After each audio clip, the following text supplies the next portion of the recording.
after riots exploded overnight in Charlotte.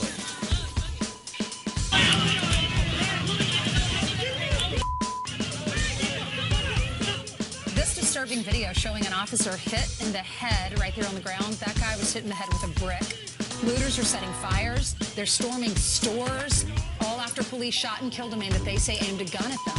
Saturday morning at 9:30 a.m., a bomb went off near a 5K charity race in Seaside Heights, New Jersey. Luckily, no one was injured because the race was delayed due to registration issues. Another bomb went off that night in Chelsea, Manhattan at 8:30 p.m. 29 people sustained non-life-threatening injuries, the worst of which required a one-night stay in a hospital. Then at 11 p.m. Saturday night, New York Mayor Bill de Blasio explained that the explosives were not believed to be associated with any terrorist organization. After the press conference, a third explosive device was discovered 4 blocks away from the Chelsea explosion and 3 hours later was safely removed by the NYPD bomb squad. Sunday night, around 8:30 p.m., 2 men in Elizabeth, New Jersey found a backpack by a train station. They picked it up and took it with them. After walking almost a quarter of a mile, the men noticed wires protruding from the backpack and notified the Elizabeth Police Department. The backpack contained 5 explosives. At 12:30 a.m. Monday morning, the backpack containing the 5 explosives accidentally detonated. Thankfully, nobody was injured. Then at 7:30 a.m., a photo was made public of a suspect wanted for questioning in connection with the Chelsea bombing. Officials told CNN that the suspect was seen on surveillance cameras by the Chelsea bombing location.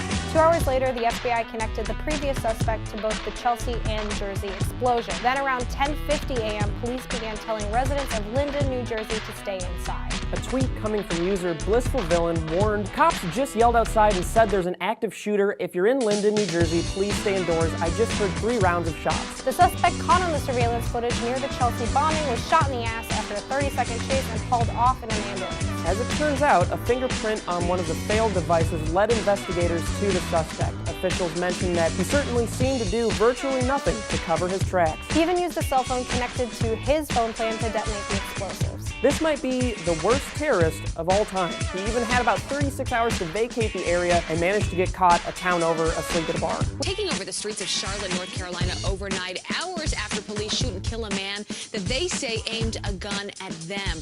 Rioters shutting down traffic on Interstate 85, looting cargo trucks and setting things on fire. Police standing guard outside a Walmart. You can see they're surrounded by shattered glass after looters take over that store. And this incredible video showing rioters jumping on top of a police cruiser, other cop cars kicked and destroyed with rocks, officers dressed in riot gear trying to control the crowds by standing in line. But as the night escalated, they were forced to deploy tear gas. At least 12 officers are hurt, including that one that we showed you earlier, hit in the face with a brick.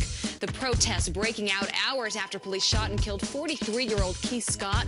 Officers were looking for another man when they saw Scott get out of his car holding a gun. Well, police say he was a threat, but Scott's sister claims he is disabled and was just waiting for his son to come home from school.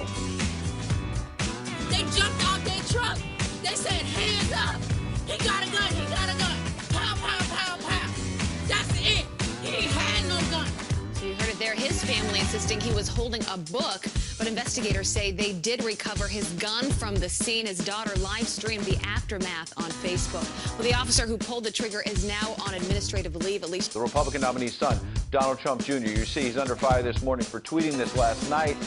Basically, he says this image says it all. Let's end the politically correct agenda that doesn't put America first. It was an image that said, if I had a bowl of Skittles and I told you just 3 will kill you, would you take a handful? That's our Syrian refugee problem. Well, the Skittles company is trying to stay out of all of this. They put out a statement overnight.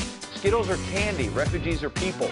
We don't feel it's an appropriate analogy. We will respectfully refrain from further commentary, as anything we say could be misinterpreted as marketing. Obviously, the last thing they want to do 49 days before an election look like they're trying to sell some more Skittles over this. Huge shout out to our partner, Phil DeFranco, for reaching the incredible milestone of creating content online for 10 years. One phrase I hear a lot: why don't you get a real job, Philip DeFranco? Entertainment capital of the world, it is the Philip DeFranco. Oh, I'm introing myself. This show is really not a show, just me talking about some of the stuff that matters to me today in the news. Let's just jump into it.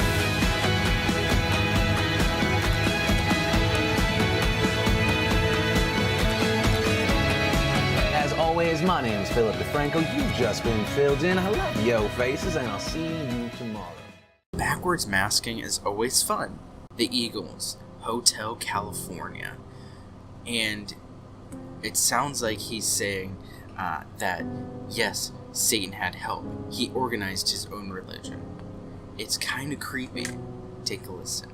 There were voices down this corridor. I thought I heard them say, welcome to the Hotel California.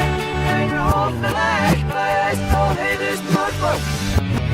Yes, with the hat off. Oh, they don't realize it's over with. At first it